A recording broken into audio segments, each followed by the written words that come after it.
It's today and Eve, April 23rd, 2020. We are going to go into Tweet Fleet and see what's going on there. And then we will move around and see what things we can talk about. In the channel, we have Villy and Spod. How's it going, guys? Hello. All right, there was a big battle in, was it Pureblind? Let's go look at that.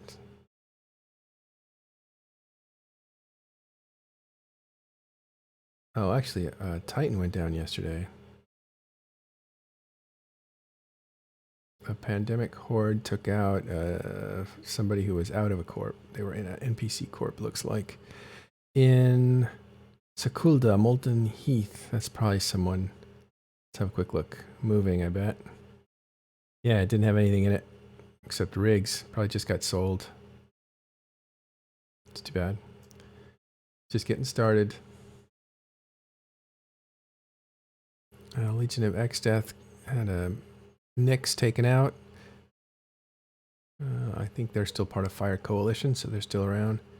And Test had a Fortizar destroyed in Sync. It's Lowsec. What's going on there? Okay, so let's have a look at, I think it was Pureblind.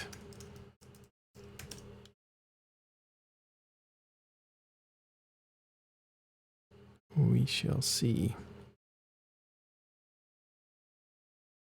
Well, what's going on with the Lowsec fort? Would you know, Villy? We'll come back for that in just a second. Yeah, I don't know. That's the Lowsec fort. There wasn't a Lowsec fort, was there? Oh, yeah, that was Tests. Billy, would you know? Was it high-sec or was it low-sec? It might have been low. It was in Sync.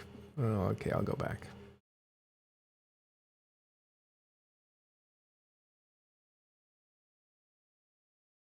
I think it was...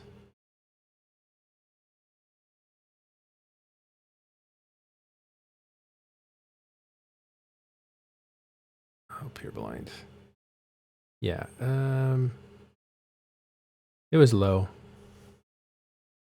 So if I had to take a guess, because I don't actually know, it's one of the ones we probably had left over from the Kings of Lowsec event, would be my guess. Or it was one of the random Fortizars we have around Lowsec that we used moving Titans and Supers north-south a few weeks ago, I believe. Maybe a month or two ago. Yeah. Yeah, Kings of Lowsec, actually. Devblog came out about that. We'll go check that out in a minute. First, let's see that Pureblind. Who is this here? So KQK, that's a popular system up there. Looks like it was like a 300 on 300 fight, mostly battleships. That must have been interesting with the frigate bay. Let's see who came out on top. Looks like Team 1 Horde plus, who is that? Conifers. This is mostly Horde by far. Horde had 250 participants. Conifers had like 35. Hobos had 21, and Test had 9. But that was against Goonswarm. Goonswarm itself had 200. Yeah, I'm not really tracking what the actual battle report was, but a couple of comments on the Reddit thread leave me to believe there was a large capital force not present on the battle report that may be a key component. You mean they was sitting there waiting to jump in?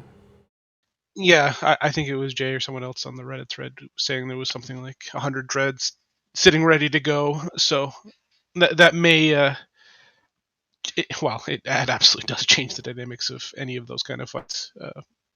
But they obviously don't show up on the battle report.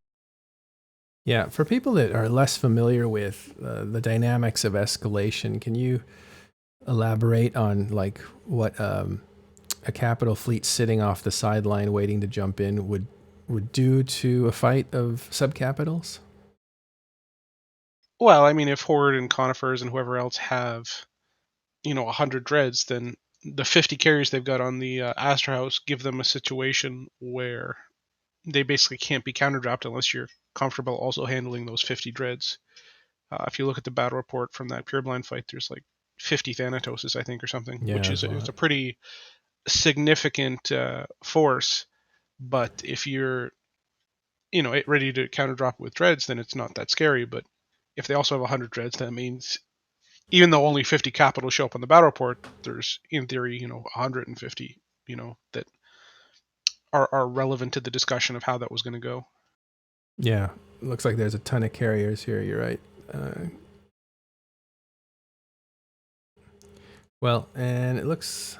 Let's see, KQK. I wonder what they were fighting over there. There was an Astor House off of their Keepstar, is my understanding. Huh. This is Pureblind KQK. What's going on up there? Do you know? You have some test guys up there, but there seems to be I think Horde is kind of colliding with Goon Swarm. It seems like. Well, we have a couple of our dudes and bombers who just are always looking for stuff to shoot or bomb or do. But my understanding of the Pureblind stuff is that Horde is deployed up to X-Tech 7, and they're up in the area basically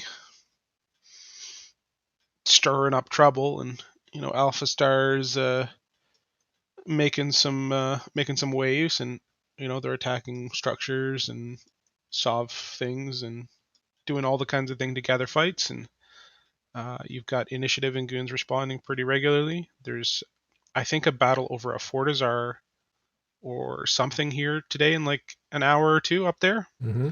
There was some pretty big pings about it yesterday. So basically, you just have a situation where I think Horde forces have basically see an opportunity where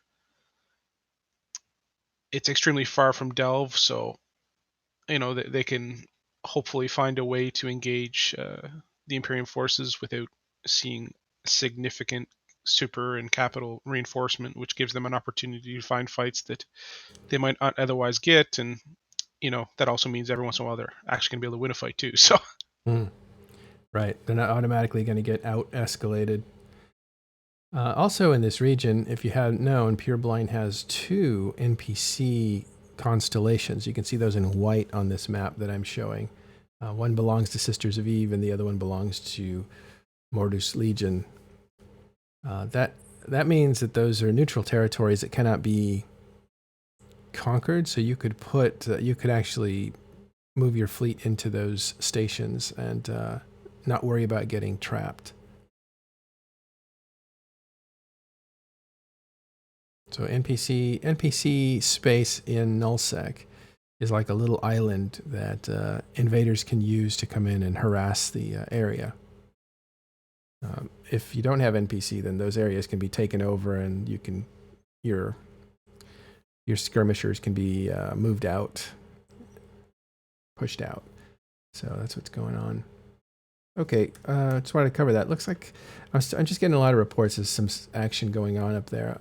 We try not to give it too much airtime because people end up all running over there and ruining it for people. So, well, there's definitely lots of action going on over there. I think you've got Conifers as a really strong kind of growing alliance, and they're making their presence felt. They're being supported by Horde. They're fighting the Imperium. They're it's good battles, good fights. who are Conifers? I think that's you know? are Conifers. Yeah. Formerly, where did they come from? What's their story? Do you know? It's okay if you don't. I don't have a great answer for where they came from. They're a small alliance that kind of grew up over time. They've been mostly based in the Syndicate Pureblind kind of area as they grew, and bit by bit they've gotten stronger and stronger. They've built a good being capable and not pushing too hard, but they've recently absorbed a large chunk of the GOTG space that was vacated as GOTG fell apart, which has left them in a position to absorb a lot more corps and a lot more people, and they've grown. Their growth has mostly been healthy from what I've seen at this point. What's healthy growth? What's that mean? So when you're a smaller alliance and you're slowly moving towards the medium or larger scale, it creates a situation where often you'll have for example, I'll give you an example of what could have happened to conifers, and to better illustrate what I generally view as unhealthy growth. So conifers, they generally form. I think probably about 50 people would be an extremely large fleet for them historically. So as you take space, you can absorb corpse to fill that space. Some alliances have a tendency to mass recruit corps. They'll take 5, 10, 15, 20 corps to the point where the recruits they've taken into their alliance are now 60, 70% of the total number base of the alliance. And in very short order, it dilutes and corrupts the corporate culture of the alliance, which creates a situation where all of a sudden you create a ton of drama. Generally, the people you recruit are not the same proficiency level as the people that you're recruiting, so there becomes divides between PvP skill and what you can do. You lose doctrine coherence. So, before, if everybody could fly a Raven, and for example, with Conifers a Raven and a Fax or something like that, all of a sudden you got people that can't fly Raven, so they show up in interceptors, which means that you may show up with 100 in fleet, but 20 of them are in interceptors and T1 frigates or thoraxes or you name it. So the relative strength of your fleets may go up on terms of overall numbers, but your actual doctrine coherence, I guess, would be going down, which creates this kind of false image of strength that is pretty common with larger groups. There's just a number of things, and overall, the drama you generally see when you have that kind of large growth usually leads to like a very natural bubble, which usually bursts in pretty short order, 3 to 6 months later, when all the drama starts. So those corporations or alliances that grow too fast and just take everybody are creating a mismatch of different abilities, which means it's not a cohesive group, which makes them generally weaker. So you want to manage your growth as you go, which is something that you've noticed conifers do. They've managed their growth, making sure people get integrated and onboarded. So far, I don't know the inner workings of conifers, so I can't really judge them. For what I'm seeing, most of their growth seems to be healthy. Yeah, and that's always a good sign. Just from the outside. Yeah, they've popped up on the radar as, first I think it was, I don't know if it was a joke, but they said that PNIF Smash's group was headed there, which maybe it wasn't a joke, I don't know. But I always thought conifers were, for some reason, I equated them with, who were they? The people that owned Lawn at first, the couple there. Forgot their names. Because they're trees and lawn is the lawn. They go together. No, not that. For some reason, these nature alliances, they all go together. Yes. No. No. But for some reason, I thought that there was a group that I forget what their group is now. But they had a group called The Cure, I think, in the South, which was in your area, and they were fighting in, I think it was the Great Wildlands, and they were fighting Ebola. I think that's who their enemy was. And I think they actually joined Fraternity, so they were a part of Fraternity at one point. So for some reason, I took their group to be conifers or something about conifers, and then later I saw this, the United Federation of Conifers, and I figured it was the same people. But that just goes to show you, like, how I don't know who the conifers are very well. So I wanted to ask you if you knew. Yes, Blades of Grass. God, thank you very much, Swedgen. I thought they were related to Blades of Grass, but maybe it is the nature thing. They're not related to Blades of Grass as far as I'm tracking. And what's funny is some groups that are actually really into PvP will name themselves something like conifers to attract people to attack them. It's kind of a way of baiting in your content. Let's put it that way. All right. Yeah, I won't overplay that. Let's go to. Is there anything in our Eve that's blowing up?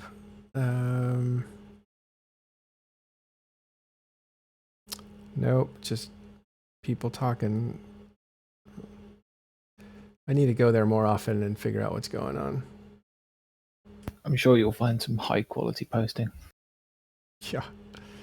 Again, I'm impressed to say that Russians are putting out a lot of EVE content videos anyway.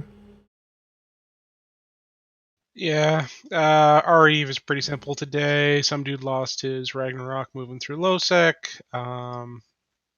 Olmeca's got some sad CSM thread somewhere in there.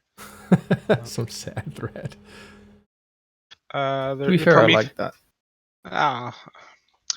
I just like the idea of I have some threads of pretty personalities. significant structural disagreements with Olmeca about his opinions, but I really don't want to have those discussions again.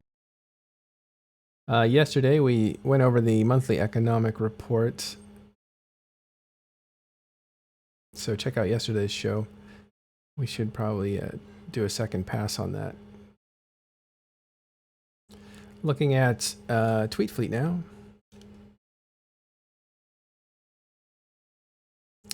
Oh, here's something that we didn't cover yesterday. That was the snuffed out wins the, what is it, the Kings of Lowsec or the, let's see, it's a dev blog. So let's go Eve dev blog Lowsec just to zero in on it. Dev blogs Eve Online. Should be the first one here. Yeah, the champions. They had the Kings of Lowsec a year ago or two. And then they had the Champions of Lowsec, and that was a tournament. It's basically a time period where CCP said we're going to track all the kills in Lowsec, and the people who kill the most will be the champions of Lowsec. And so that was on March 26th through the 31st. So it was only like a week. And so they gave statistics out. And first, the winners snuffed out 1. And then Pen is Out is 2. Pen is Out is, I believe, a Lowsec group. So is Snuffed. Snuffed's kind of a hybrid. They're big enough to be considered nullsec, but they reside in Lowsec. And then a nullsec group, Test Alliance. So is that what? Who was on that team that did that work? Was that Ron and Progod? Yeah. So they came out to compete against that. Where did they roam? Where was there? They set up a multitude of Astra houses in Lowsec to just give a couple different staging options. We deployed a fire team into multiple different areas so that we could kind of maximize our coverage, and we did what we could to farm people. And obviously, there was one big battle in Pavanaka, I believe it was, between us and Penazout. But it wasn't enough to really get us in the range of somebody who lives in Lowsec 20 or in Lowsec 24/7. And we put in a good showing, but it obviously wasn't enough. So yeah, looks like Tama was the hotbed. And then Tama was the hotbed in terms of most ships killed, but yeah, when you look at it, it's like it's important to remember that the crown was awarded based on the value of things killed, and I don't know necessarily if Tama was the spot where the majority of that ISK was destroyed. Yeah, they didn't give value numbers, unfortunately, so we can't see where that was. That's a good point, though. If it was based on value, it doesn't matter how many ships were destroyed. Yeah, well, I mean, if you remove the Titan kill from Snuff's record, Pen is Out wins by a very clear margin, and then it's interesting. Depending on how much the Titan kill is valued at, it's basically between Test and Test and Snuff, I think. Mm-hmm. But I don't know. It was an interesting thing to see the whole little event. I definitely think it was good for Lowsec, and it was it was an interesting little event for them to do.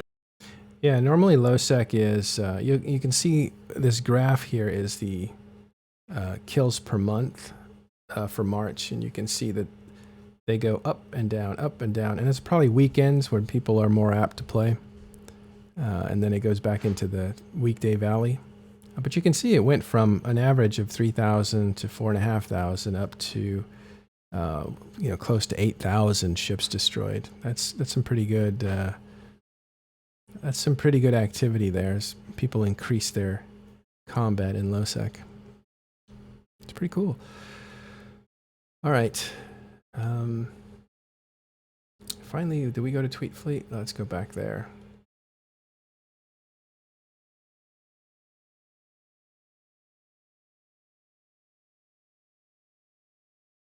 Oh, Yeah, and it's CSM. important to remember if you look, you scroll down to the bottom of that page, there is actually kind of the name of some of the pilots who kind of did the most work there. I mean, they're all snuff pilots, so no fan here, but you know, props where props is due. It's a pretty cool little shout out by CCP. Yep. So you can find all that information on EVE Online Champions of Lowsec, the results that came out yesterday. That tournament was the end of March, a couple weeks ago.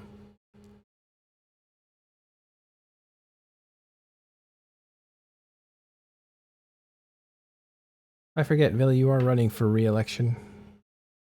I am going to be running for re-election, yes. You are? Okay, that's good. So we can check that off.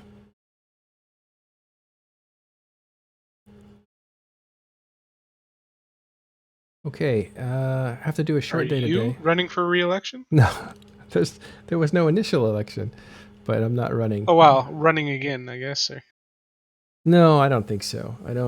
I mean, if I was going to run, this would have been the year to run, not last time, because there's only one summit, and I didn't want to fly to Iceland twice for a video game. It just seemed like not the right thing to do for me. Yeah, Since well, that's definitely something we expressed as well. Is that if you want to have kind of professional people doing this, asking them to kind of take 2 weeks of vacation to do 2 weeks of e-work is extremely difficult.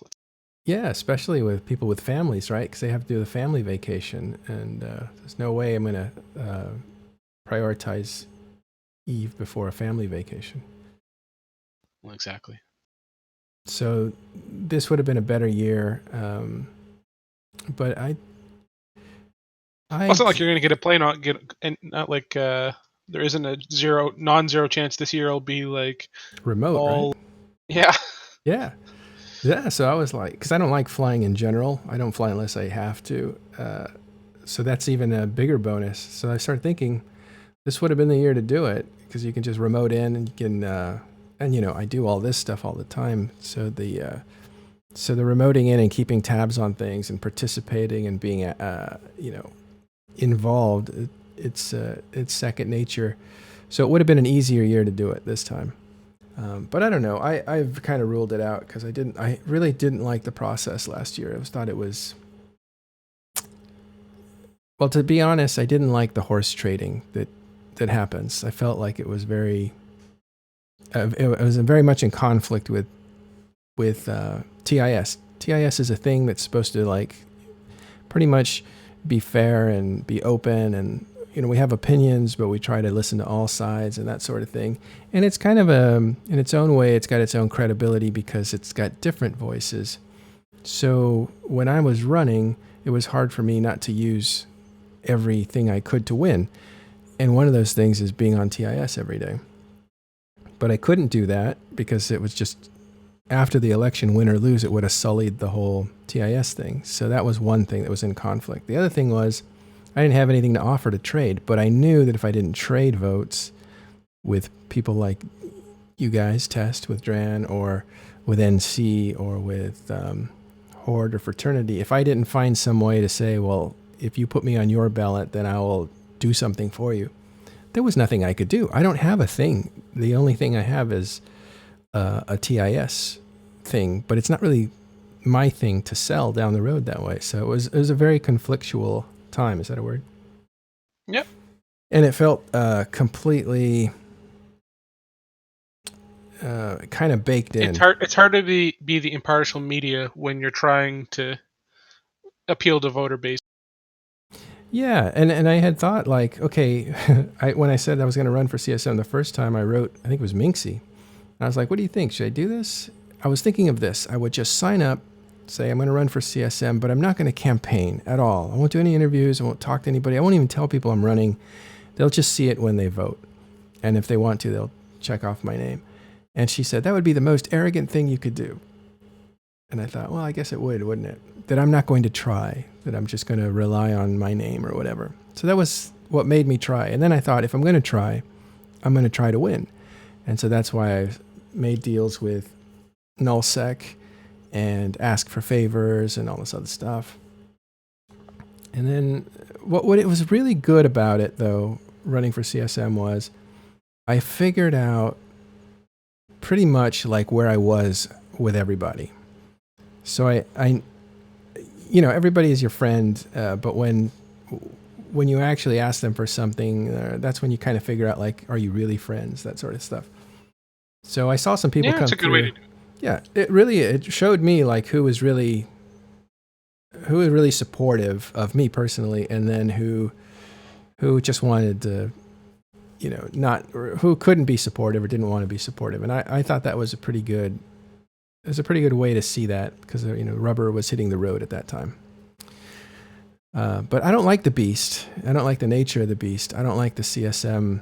I don't mind the campaigning. I think the campaigning is kind of fun. The talking about ideas is kind of fun. But the trading and the feeling that it's rigged and all that really, really made me depressed. I was kind of sad about it. And one last thing, I only wanted to run because I felt like the voice for non-mechanics changes, balance passes, and fixing the game that we already play. I felt like that voice is missing. And that's why I wanted to fill that gap and say, look, CCP, you've got to be imaginative in some of your solutions. And that's a really rude thing to say, because they are very creative, these devs. But I don't really see the game progressing in a way that is interesting if you just hear about it. I think they leave all that to the players. To say, like, isn't this interesting that these players created this emergent gameplay that did this thing? Isn't it crazy that somebody built a casino? Isn't it crazy that somebody amassed a giant fortress? And those are the stories that kind of get out, and that's okay. I think those will always be there. But I at the time, back a year ago, I felt like nobody's really talking about the game improving or doing amazing things. You know, now that some of that is, I don't know, I think some of that kind of thinking is still missing. Do you not feel that the game has improved over the last 6 to 9 months? It has definitely been improved. Gotten on the train tracks or something? Or? Yeah, it's improved, but it's improved in ways that improve it for the people who are playing the game. It hasn't really broken ground. I got very excited when Hilmar came back, and I got very excited when they had that home, FanFest at home, where they sat there and talked for 4 hours about, you know, deep issues, philosophical issues that, when you look at the game, it's, you know, kind of a virtual world rather than a fighting pit. And that's where I have like a problem. Is a lot of the CSM are very good at the fighting pit, right? And not even the fighting pit, but just even everything that goes around it. So when people talk about content, that entire room would say, well, content is PvP. Like, that would just be the first thing that you would say. And my thinking is, no, content is what keeps you entertained. And that some people, it's not even PvP. And some people, it's accumulation of things. And for other people, it is helping. For other people, it's like mentoring. Like, there's all kinds of opportunities to create things that people can reflect into real life. So if I wanted to write an article for Medium Magazine about EVE Online, you know, one of the most interesting things I could write about is how people have created a service that will find you lost in wormholes and bring you back to civilization. It has nothing to do with content as the majority of CSM would see it. In fact, they would think that might be not worth any development time into things that would allow groups that don't PvP an opportunity to be creative. So I don't know. Also, I think like the lore has been taken over by Triglavians, and there's really we don't hear about drifters all that much anymore. We certainly don't hear about incursion lore has progressed nowhere, or it hasn't in the game in any way, and there's no mechanics that have changed. You're seeing faction war be dealt with as mechanics changes, not actually as narrative changes. The faction lore that was there at the beginning was heavy. They put out a book about how the faction war actually started, and it was full of this science fiction, good, So great what stuff. you're describing there are all like large level CCP issues. Those are not problems that the CSM can get fixed. Absolutely. Like those are things we can say, this thing probably needs some attention, and for many things we have done those things. But that's not something where it's like, I would just like if you guys could fix incursions finally and get them to be finished, or pick, what's going to happen with them. Like, Yeah.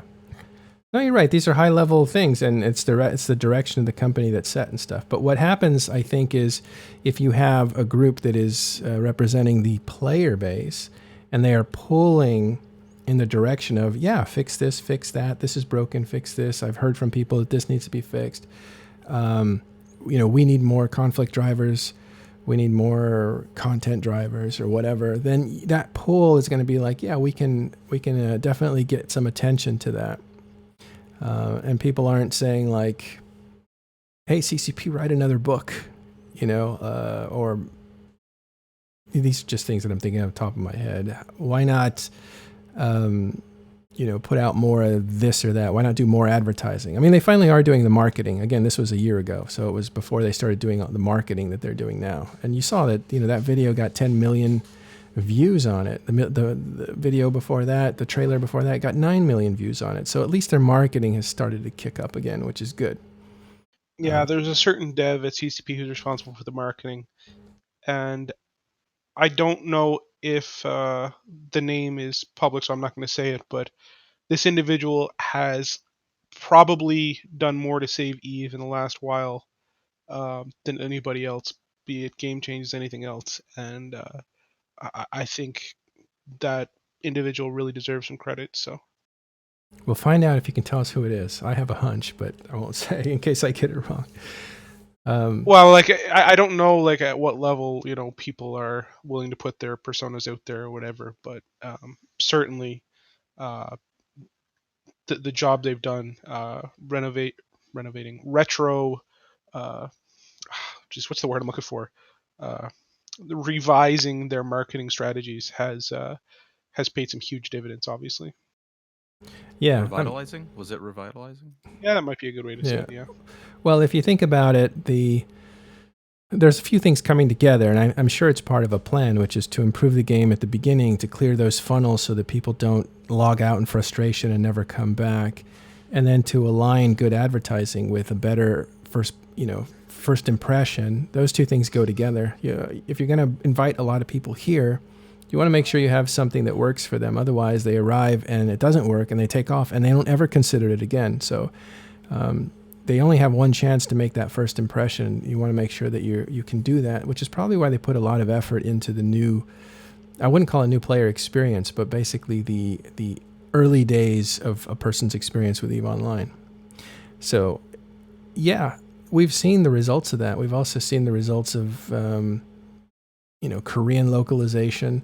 I don't know the numbers on that, but it looked pretty promising. And right now, I think there's a ton of people coming to EVE Online. There's a lot of interest in it. So my whole emphasis was keep the imagination in there, keep the virtual world in there. This isn't just a brawling game, and content isn't just PvP. There's a lot of different content, and I'm glad they're kind of moving in that direction too, either with the help of CSM or in spite of it. I don't know, but I am kind of satisfied with the direction that it's going now. But at the time, I was really kind of annoyed with just the constant. Good to know that you think we're doing a good job, Matt Earl. I appreciate that. Billy, I am a big fan. I know I don't sound like it all the time. But I don't sound like it all the time, but yeah, I actually appreciate how much information you give other people, through here, and also I've always appreciated how you've always been known as an FC that would always take the time to teach people, to improve people. I've always thought that was pretty cool, even when I was fighting against you. Yeah, and I mean, let's be clear. I'm the FC on the CSM kind of. That's my role more than anything in terms of where I can provide the strongest advice, which is around things like ship balance, etc. So I'm not the guy that's going to try and advise on abyssal mechanics or anything like that. Although I put a lot of effort into being kind of low to the ground at times. Like I start all of my kind of characters, and I usually start a new one every year, probably, kind of as a spy, and then kind of like level them up through smaller and medium-sized groups, so they have some corp history, so they can be useful to me later. But it gives me an opportunity to kind of see what everybody's doing at all levels of Eve, and to try different experiences in different ways. And it gives me a really good, I think, perspective on what everybody's involved with and doing. And I find that even if I'm not the most knowledgeable person in the group, I usually, just due to that breadth of knowledge and having played the game for so long, that I've got at least a reasonable understanding and ability to contribute. So Yeah, but have you read the books? I have not read the books. True story. Although I actually bought one or two of them, but I never ended up actually reading them. I read like the first 4 chapters of one of them, and I was like, this book is. Yeah, I don't have a lot of time. I'm not going to say which one that was. Well, if it was the Burning Skies or whatever, that was harder for me to get into. But Imperium Age was an easy read, and I think the sequel. I don't think it was Imperium Age. Yeah, that I read when it came out, and it was just so easy to get into because it was at the same time I was starting EVE Online, so you could. The book was explaining what a capsuleer is and how it worked, and I was like, oh, this makes sense. This is the actual context that I've needed for the game, so now it makes sense. But yeah, they were. Shoot, I think the Burning Sky. Yeah, those books are still available. You can find them on Amazon. In fact, there's audiobooks for. I keep wanting to say Capricorn 1. That'll give away my age, but it's not Capricorn 1. What is the sequel to Empyrean Age? Somebody help me out there. Actually, let's do it. We have the web browser up. We'll take off after this, but I'm going to check it out. I know there's definitely one thing I appreciate is the lore. And as much as I don't, dive into it as much as I'd like, it's incredibly well built, and there's such a vast array of stuff and places you can go that it's to me one of the great opportunities that EVE Online has. Yeah, so the first book is The Empyrean Age by Tony Gonzalez. Used to be a dev there. And the second book is actually The Burning Life, but that's out of order. That's more of a series. It's more like chronicles in a book, and that's written by Hjalte Danielson, but I don't know his CCP name. I think he might still be at CCP. And then Tony Gonzalez and Sean Runette wrote Templar 1, which is the actual sequel to the Empyrean Age. So for those that don't know, the books are the Empyrean Age came around, let me just find it,